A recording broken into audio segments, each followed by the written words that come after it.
At 7:55 a.m., on the 4th of June 1942, Vice Admiral Chuichi Nagumo stands on the bridge of the aircraft carrier Akagi, the flagship of the Imperial Japanese Navy. He is surrounded by the most powerful armada ever assembled in the Pacific Ocean, the Kido Butai. 4 fleet carriers, hundreds of elite pilots, and enough firepower to erase the American presence from the map. They are currently 260 miles northwest of the tiny atoll of Midway. Nagumo is having a very good morning. His first wave of 108 aircraft has just decimated the island's defenses. He believes the American fleet is still docked at Pearl Harbor, thousands of miles away, completely unaware that the hammer is about to fall. He is confident, he is comfortable, and he is completely wrong, because while Nagumo is scanning the horizon for enemy ships that his intelligence says aren't there, he has no idea that he is already fighting a ghost. A ghost created not by steel, but by mathematics. 4,000 miles away, in a windowless, smoke-filled basement in Hawaii known as the Dungeon, Commander Joseph Rochefort is rubbing his bloodshot eyes. He hasn't slept properly in weeks.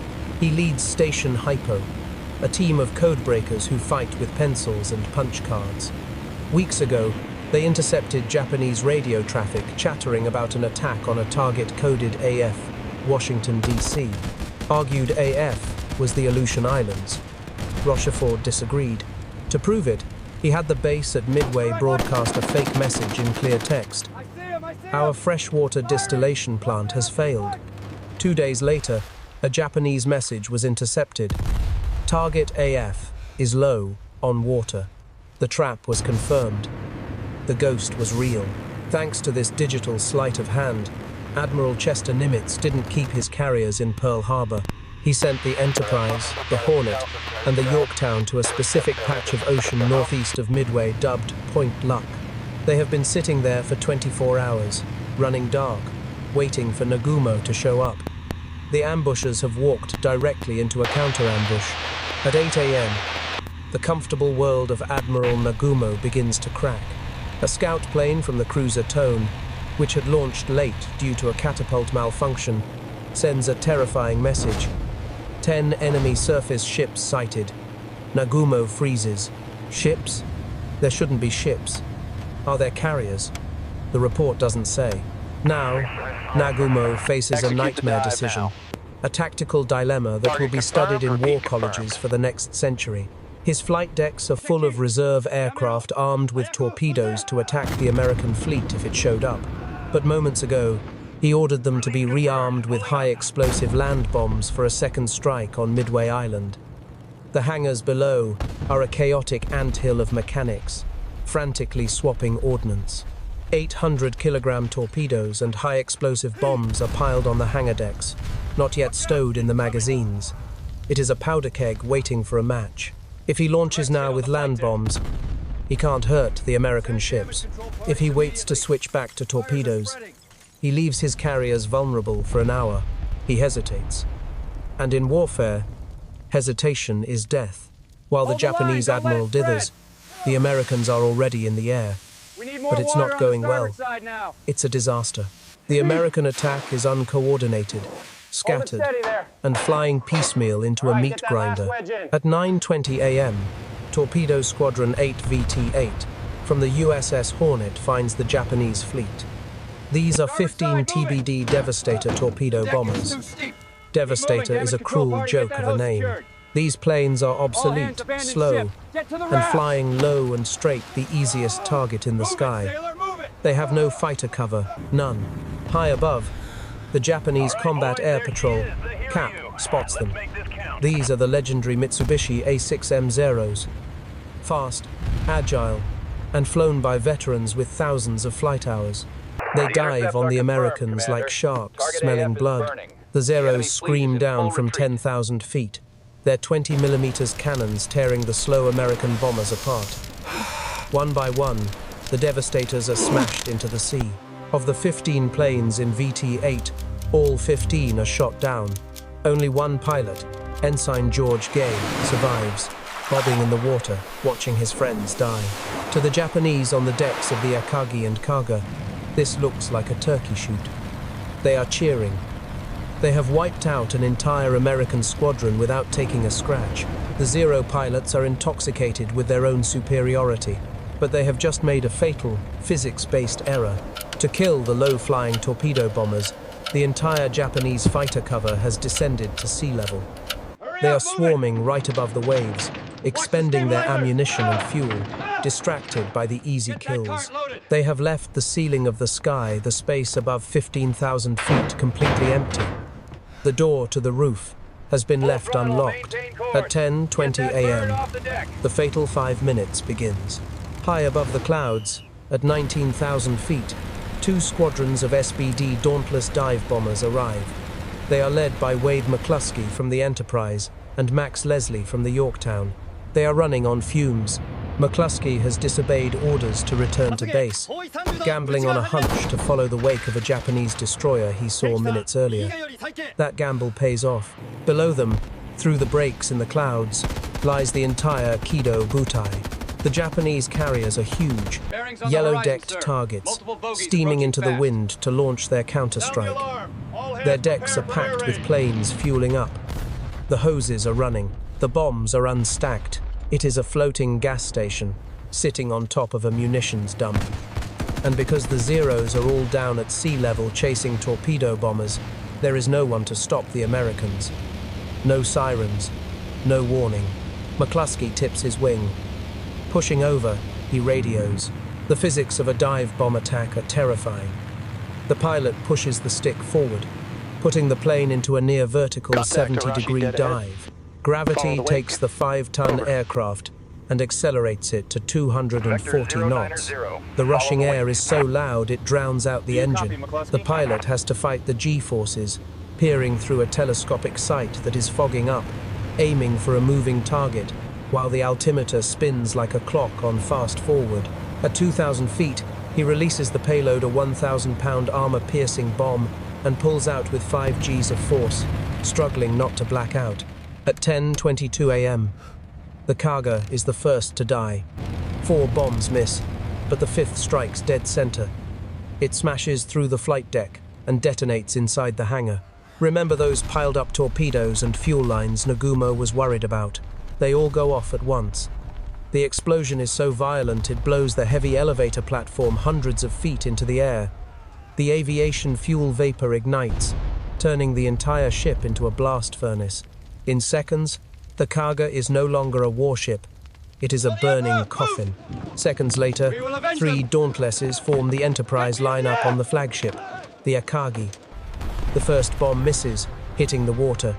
The second bomb hits the water, but the third bomb, flown by Lieutenant Dick Best, is the golden shot.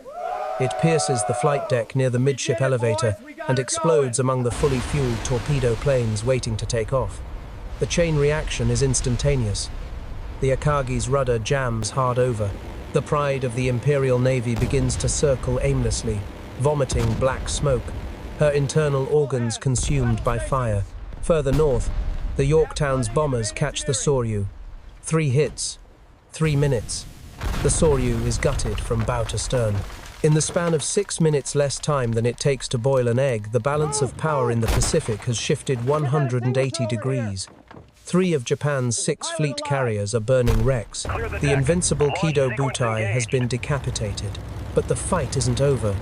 1 Japanese carrier remains, the Hiryu, and aboard her are the surviving elite pilots who are burning with rage. They know exactly where the Americans are. They launch a counterstrike at 10:50 a.m. This brings us to the USS Yorktown.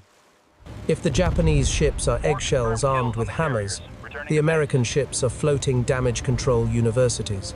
The Yorktown had already been damaged at the Battle of the Coral Sea weeks earlier. Japanese intelligence listed her as sunk. Yet here she is, patched up in 48 hours by 1,400 workers working around the clock at Pearl Harbor. When the Hiryu's dive bombers hit the Yorktown, they score 3 direct hits. The boilers go offline. The ship goes dead in the water. The Japanese pilots radio back. Carrier sinking. They fly home, thinking the job is done, but they underestimate American engineering and grit. On the Yorktown, Men in asbestos suits are fighting the fires. They aren't just spraying water. They are using a novel system of CO2 purging to clear fuel lines. They are shoring up bulkheads with timber.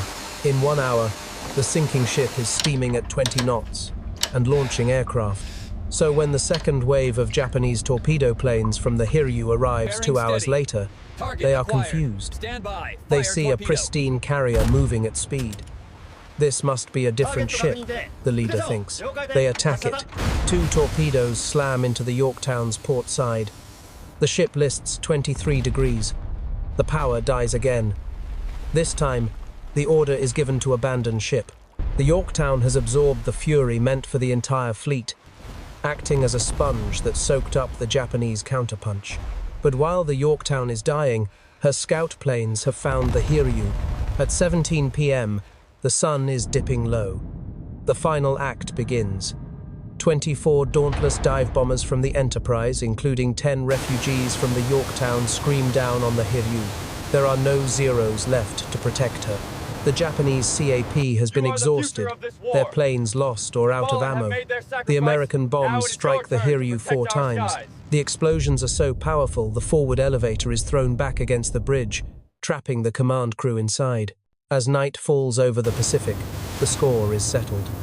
4 Japanese carriers, Akagi, Kaga, Soryu, Hiryu, are at the bottom of the sea or burning uncontrollably. 3,057 Japanese sailors and pilots are dead, but the most critical loss isn't the steel. It's the flesh.